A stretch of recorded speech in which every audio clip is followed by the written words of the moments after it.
Hello, this is Marie from A-level Psychology Tutor, and today I'm going to take you through the Multistore model of memory. If you haven't downloaded them already, I would advise you to grab a free copy of the Cornell notes from the website. They're the most effective way to take notes. They pose all the key questions that you need to be able to answer by the end of the lesson in the left-hand margin, and then the space on the right-hand side to take your own notes.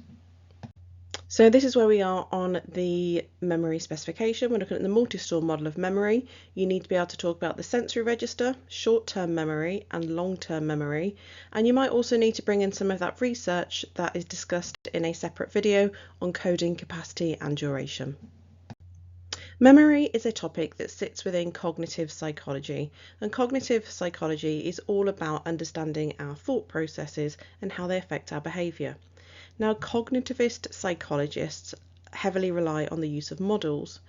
So a model is a visual representation of how something works, and it allows predictions to be made about human behaviour. So just as an example, we've got a London tube map here, and would you say that this is an accurate representation of London? Perhaps you're not sure, and you can see on the next slide what it would look like if it was more realistic. So maybe quite surprisingly, this is what the London tube map would look like if it's more representative.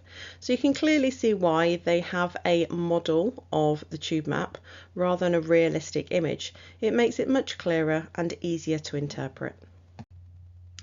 I would encourage you to pause the video here and think about in what ways you actually use your memory. Quite often we think about memory as being the recall of immediate information. However, you use your memory for much wider applications than this on an everyday basis. So for example, how to walk, or when you walk into a room and realise that you've forgotten what you want, so you go back to the previous room, or you may get a flashback of an embarrassing moment of something that happened last week. So memory is a very wide topic. This is the multi-store model of memory that was proposed by two researchers, Atkinson and Schifrin, in 1968.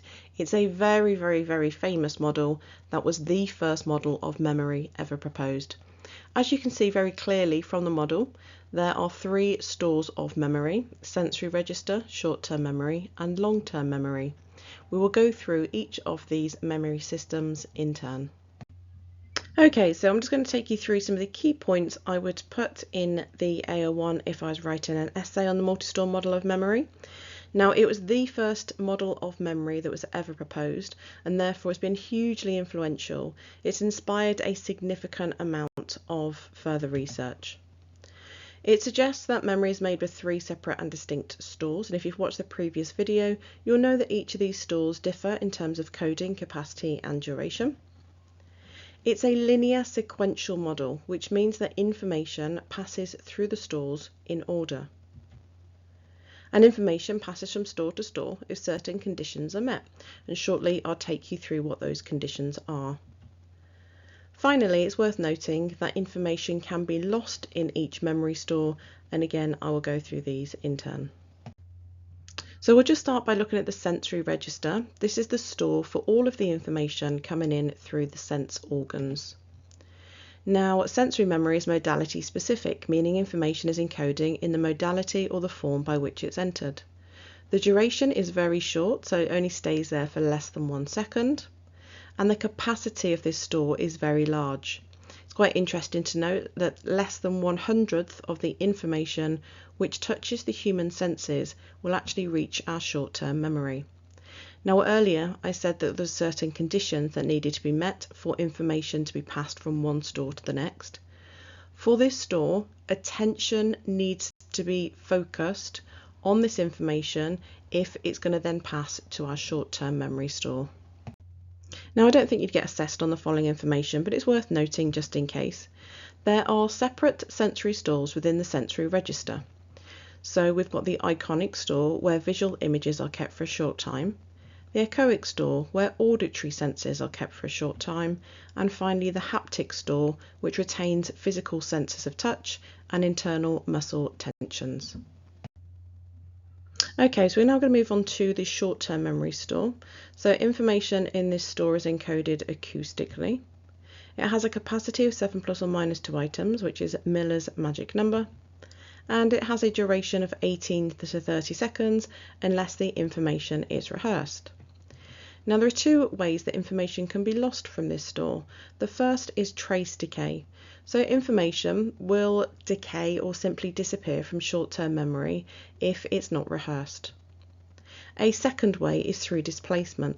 This is when new information will push out old information when the capacity of short-term memory is reached. Now, to get information from our short-term memory store to our long-term memory, we need to undergo the maintenance rehearsal. So this is simply repeating the information over and over again until it transfers through to long-term memory. So we're now moving on to our final store of long-term memory. Here, information is encoded semantically. That means through meaning. Its capacity is potentially unlimited, and the duration is potentially infinite, and you'll be able to bring in your research from Barrick here. When information needs to be recalled, it's retrieved back from long-term memory to our short-term memory system. Okay, so we've now finished all of the AO1, so you should be able to explain this model of memory, and you might want to pause the video and have a practice to yourself. I would encourage you, if you are an organised student, to stop and pause the video here and complete the topic summaries that you can download from the website. This will allow you to just jot down all of the key AO1 terms that we have explored so far. So let's just have a look at an exam question, and this is an application question. So Jamie wanted to contact his doctor. He looked up the number in his telephone directory. Before he dialed the number, he had a short conversation with his friend. Jamie was about to phone the doctor, but he'd forgotten the number. So using your knowledge of the Multistore model of memory, explain why Jamie would not remember the doctor's number. Now it's worth 4 marks and it's an application question. So the strategy that I personally would use to answer this question is I would think, right, I need 2 pieces of knowledge about the Multistore model of memory, and then I need to be able to apply that knowledge to the STEM. And the structure I would use to answer this would be AO1 first, followed by the AO2 relating to the concept I've just mentioned, and then do the same again. So I'd encourage you again just to pause the video and have a go at seeing if you can spot the concepts that you need to refer to. Okay, so here's one answer that you could have to that question. So we'd start with AO1. So according to the Multistore model of memory, rehearsal is needed to keep information in the short-term memory system or transfer it to long-term memory. We now need to apply the concept to Jamie. So you could say the conversation with his friend will prevent Jamie from rehearsing the phone number, which is going to ultimately lead to decay. We then need to move on to a second concept. So it's thought that short-term memory has a capacity of 7 plus or 2 pieces of information. You could refer to Miller's magic number here if you wanted to. And then finally, we just need to apply this to the STEM. So therefore, if the number was longer than 7 digits, which it probably was, then Jamie may not have been able to remember it. And that would get you 4 out of 4 in an exam. Okay, so we're now ready to move on to that AO3, and the first AO3 point is the case study of HM. Now this is a very short summary. So HM had his hippocampus surgically removed to treat severe epilepsy. This resulted in severe antegrade amnesia. He couldn't form new memories, revealing the critical role of the hippocampus in memory consolidation. Now, I would advise you to click on the link for further information about the case study of HM because it's such a useful case study and an interesting one, and you can use it for many areas in the memory topics. Okay, so how could we use this in a appeal point? So you could say a strength of the Multistore model of memory is the supportive research derived from the case study of HM. HM experienced severe damage to his long-term memory as evidenced by his inability to recall information such as repeatedly reading the same magazine without remembering it or recalling his earlier meals on the same day. However, despite the long-term memory damage, his short-term memory remained intact. He performed well on tests for immediate digit span, and this is a test to assess capacity of short-term memory. So I'd encourage you just to pause the video and think about why does this case study support the Multistore model of memory? Okay, so the answer to that question is that this case study supports the Multistore model of memory because it provides evidence for its central feature, which is the existence of separate and independent memory stores, and this therefore increases the validity of the model. However, it is important to note that HM is a case study involving a single individual, and therefore the results may not be generalizable to other individuals. For example, it could have been HM's epilepsy medication, which could have affected his brain in different ways from other individuals. So with this peel point, whilst it started off as a strength, you're just showing a depth of discussion by putting a however at the end. Our second evaluation point is that we have evidence from brain scans. So you could say a strength of the Multistore model of memory is that there's supportive evidence from brain scans indicating that there are separate short-term and long-term memory stores. The evidence comes from Beardsley in 1997, who discovered that the prefrontal cortex exhibits activity during short-term memory tasks, such as decision making, but not during long-term memory tasks. And similarly, Squire in 1992 found that the hippocampus is active when engaging in long-term memory processes. So these findings provide scientific and objective evidence that different parts of the brain are active during different types of memory usage, and this supports the notion of multiple memory stores. So once again, this evidence enhances the validity of the theory. Our next evaluation point comes from an alternative explanation. So I just want to cast your mind back to the Multistore model of memory and think if you can remember how information enters the long-term memory store from our short-term store. Hopefully you will have identified that through the maintenance rehearsal. However, researchers Craig and Lockhart in 1972 carried out some research where they gave participants a list of words and asked a question which involved shallow processing or deep processing. So an example question for shallow processing was the word printed in capitals, and deep processing was whether the word fitted in with the sentence. They found that participants remembered more words when they were processed more deeply. And they argued that actually elaborative rehearsal is more important than the maintenance rehearsal. So what might this look like in an evaluation point? A limitation of the Multistore model of memory is the argument from other researchers who contends that the model has placed excessive emphasis on the role of this maintenance rehearsal, and they've suggested that the elaborative rehearsal is more crucial. So Craig and Lockhart 1972 conducted this study that we've just gone through, so you would outline this. And then you could say that this alternative explanation for the formation of long-term memory was developed into the levels of processing theory, which challenges the core concept of the maintenance rehearsal in the Multistore model of memory, which questions the validity of the model.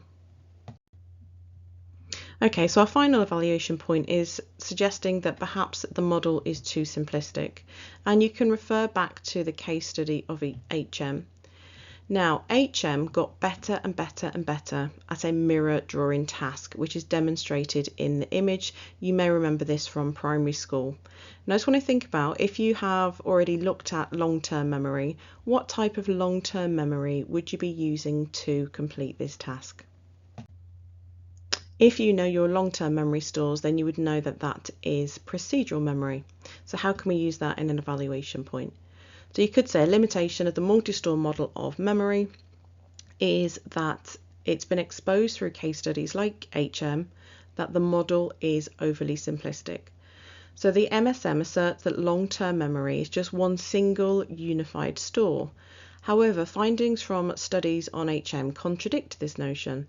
So HM was unable to form new episodic and semantic long-term memories, yet he exhibited the ability to acquire new procedural memories, as seen in his improvement on the mirror drawing task. So these findings indicate that long-term memory is composed of multiple stores rather than just being a singular entity. So therefore, despite the Multistore model's significant influence in the understanding of memory, it doesn't provide a comprehensive explanation for the intricacies of memory. So well done, you've reached the end of this topic, so I'd advise you, if you have your topic summaries, just to now add in the AO3 evaluation points. The benefit of the topic summaries is that they'll keep your knowledge organised and systematic, which will help your revision and your recall. I would also advise you after each bullet point, including this one, to complete an essay plan or even write a full essay. And this time the question would be outline and evaluate the Multistore model of memory. You can do this just yourself on a blank piece of paper, or you can download the essay planning booklet from the website, which will keep all of your essays in one place and will guide you through the structure on how to approach the essays. As always, I'd recommend for you to complete some revision notes on this topic, just one side of A4, whether you do a visual representation of what you've learnt or whether you just make some notes, or you might choose to make some flashcards. But this means that when it comes to your final exam, you'll already have your set of notes and your revision will be more effective because you can use active recall techniques. And finally, here's a link to all the other resources available from the website. They're all designed to help you get the best grade that you can by keeping your learning systematic and structured. So well done for completing today's lesson, and good luck with your studies.